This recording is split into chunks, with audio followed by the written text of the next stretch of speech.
tanda-tandanya itu sebenarnya ini orang jadi bertanya-tanya pemilu ini jadi apa enggak sih ya, Bung Rocky?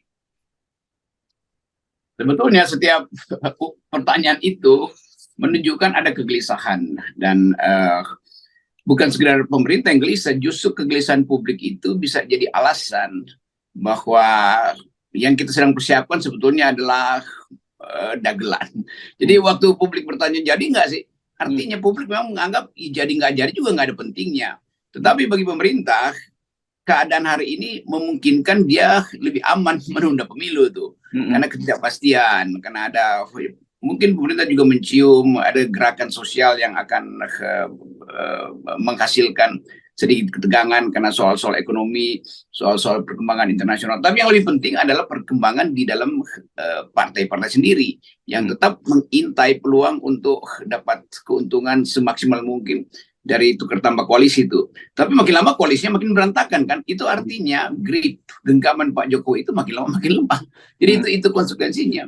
Nah itu yang masuk akal kenapa misalnya Yusril Izzah Mahendra mulai menghitung potensi calon tunggal itu akan terjadi, dan kalau calon tunggal itu artinya ada bahaya bagi demokrasi, maka diputuskanlah untuk penundaan pemilu dengan perpu segala macam. Tapi yang menarik dari pikiran Pak Yusril adalah harusnya memang dari awal ada threshold 20% itu dihilangkan. Walaupun Yusril kemudian paham bahwa itu masih bisa dikeluarkan sebagai kanal darurat tuh melalui perpu. Tapi itu juga masuk akal.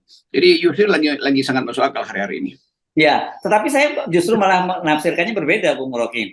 Okay. Ya karena kan sebenarnya soal penundaan pemilu, perpanjangan masa jabatan itu kan sebenarnya aim atau apa ya, ultimate goals dari presiden sekarang ini gitu. Ya mungkin Pak Yusril memberikan semacam clue juga gitu, walaupun dia menyebutnya itu kan perpu dalam kondisi genting gitu ya, yang memaksa dan itu bisa mengeluarkan perpu. Kalau Yusril mengusulkan perpunya itu untuk 0%. Tapi kalau pemerintah kan bisa dengan perpu bisa macam-macam juga, termasuk penundaan pemilu. Gitu. Ya itu intinya. Waktu Jokowi cawe-cawe soal 3 periode, soal penundaan pemilu, pada waktu itu kekuasaannya masih kuat.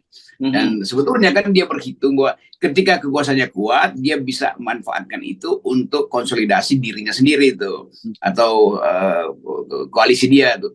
Tetapi makin lama kan gripnya makin hilang tuh, dan fakta-fakta baru menunjukkan ya Pak Jokowi akhirnya dia kayak kebingungan sendiri tuh. Nah dalam kebingungan itu Pak Yusril membaca ada potensi Jokowi akhirnya ambil langkah yang drastis tuh, yaitu menunda pemilu. Nah fasilitasnya tentu adalah melalui perpu tuh.